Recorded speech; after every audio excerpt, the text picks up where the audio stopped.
You, John Fitzgerald Kennedy, do solemnly swear. I, John Fitzgerald Kennedy, do solemnly swear. That you will faithfully execute the office of President of the United States. That I will faithfully execute the office of President of the United States. And will, to the best of your ability. And will, to the best of my ability. Preserve, protect, and defend the Constitution of the United States. Preserve, protect, and defend the Constitution of the United States. So help you God. So help me God.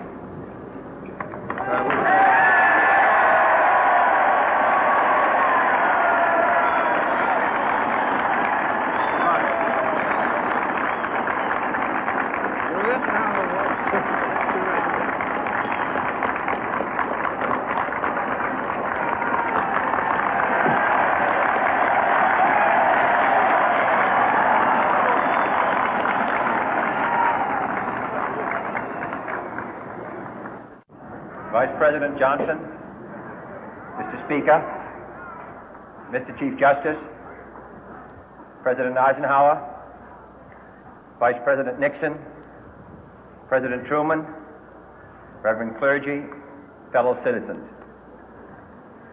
We observe today not a victory of party, but a celebration of freedom, symbolizing an end as well as a beginning, signifying renewal as well as change.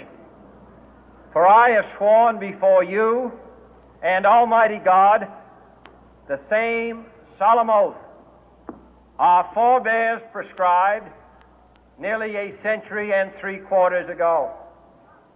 The world is very different now, for man holds in his mortal hands the power to abolish all forms of human poverty and all forms of human life.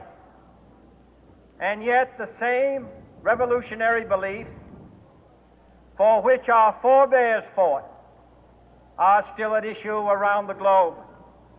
The belief that the rights of man come not from the generosity of the state, but from the hand of God.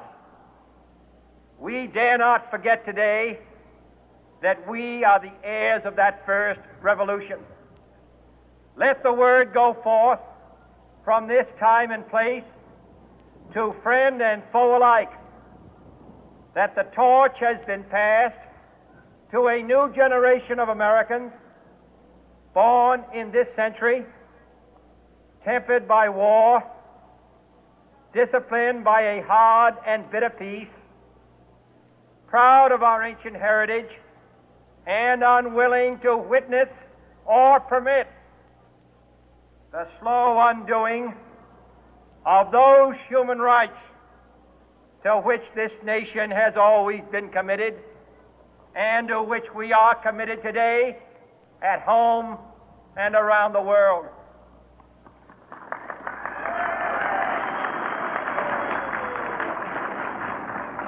Let every nation know, whether it wishes us well or ill, that we shall pay any price, bear any burden, meet any hardship, support any friend, oppose any foe to assure the survival and the success of liberty.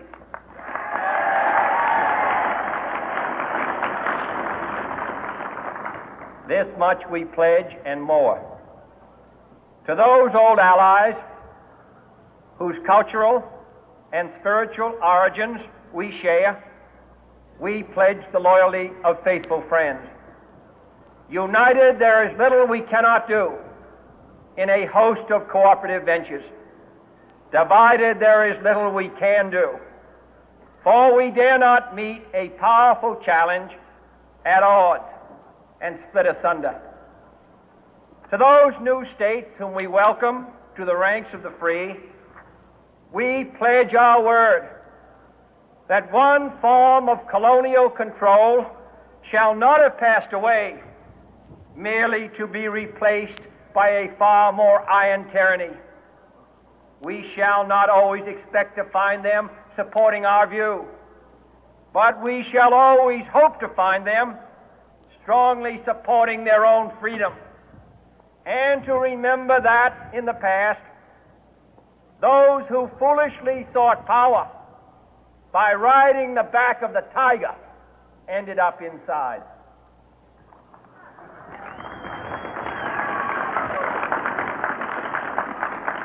To those people in the huts and villages of half the globe struggling to break the bonds of mass misery, we pledge our best efforts to help them help themselves for whatever period is required, not because the communists may be doing it, not because we seek their votes, but because it is right. If a free society cannot help the many who are poor, it cannot save the few who are rich.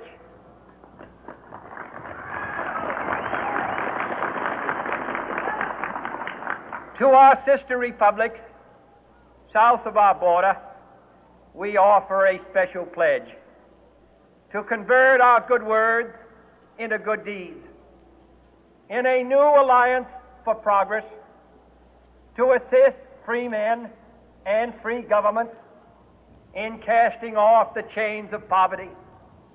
But this peaceful revolution of hope cannot become the prey of hostile powers. Let all our neighbors know that we shall join with them to oppose aggression or subversion anywhere in the Americas. And let every other power know that this hemisphere intends to remain the master of its own house.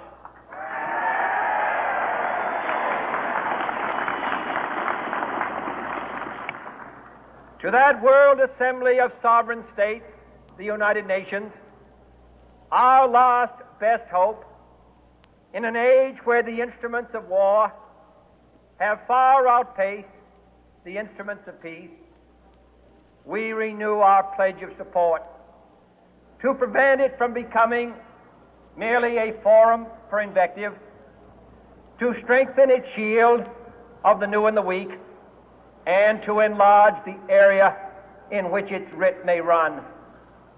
Finally, to those nations who would make themselves our adversary, we offer not a pledge, but a request that both sides begin anew the quest for peace.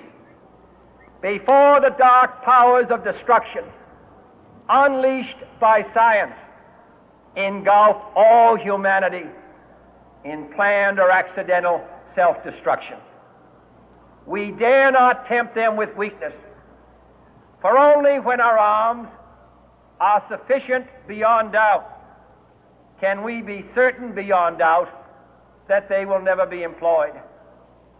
But neither can two great and powerful groups of nations take comfort from our present course, both sides overburdened by the cost of modern weapons, both rightly alarmed by the steady spread of the deadly atom, yet both racing to alter that uncertain balance of terror that stays the hand of mankind's final war.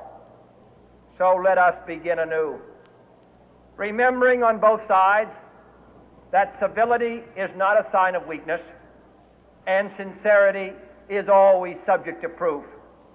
Let us never negotiate out of fear, but let us never fear to negotiate.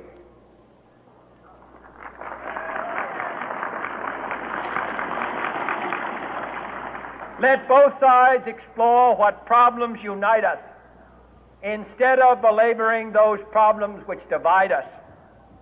Let both sides, for the first time, formulate serious and precise proposals for the inspection and control of arms, and bring the absolute power to destroy other nations under the absolute control of all nations.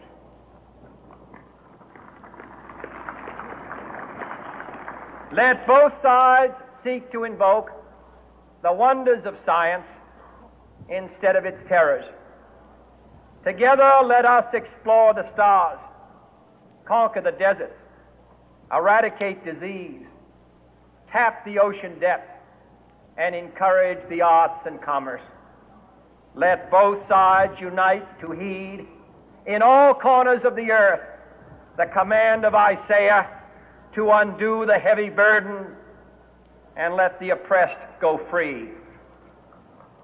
And if a beachhead of cooperation may push back the jungle of suspicion, let both sides join in creating a new endeavor, not a new balance of power, but a new world of law, where the strong are just and the weak secure and the peace preserved.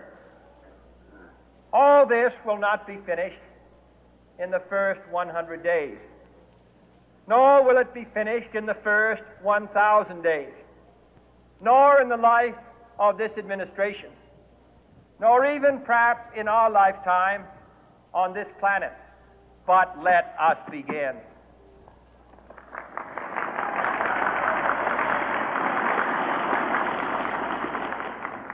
In your hands, my fellow citizens, more than mine, will rest the final success or failure of our course.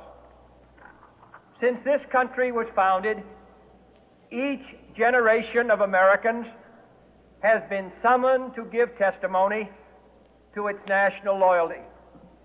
The graves of young Americans who answered the call to service surround the globe.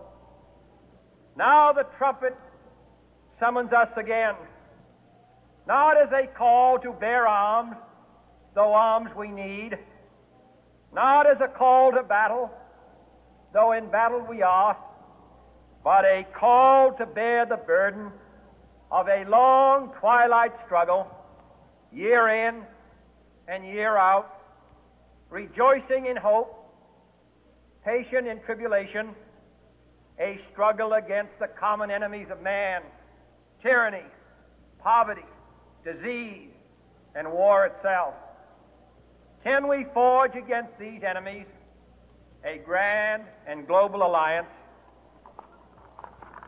north and south, east and west, that can assure a more fruitful life for all mankind? Will you join in that historic effort?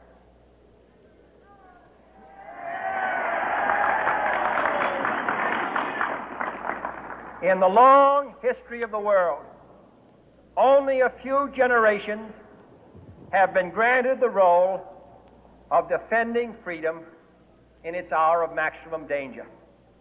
I do not shrink from this responsibility. I welcome it.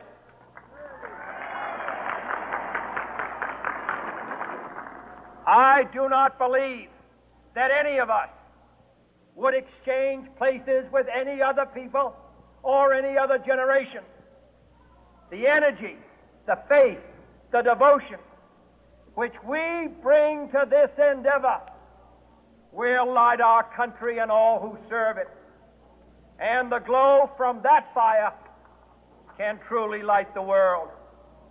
And so, my fellow Americans, ask not what your country can do for you. Ask what you can do for your country.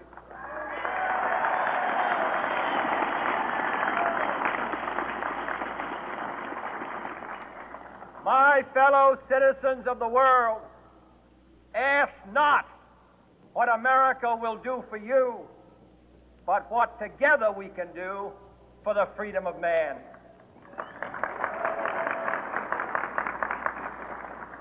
Finally, whether you are citizens of America or citizens of the world, ask of us here the same high standards of strength and sacrifice which we ask of you. With a good conscience, our only sure reward, with history the final judge of our deeds, let us go forth to lead the land we love, asking His blessing and His help, but knowing that here on earth God's work must truly be our own.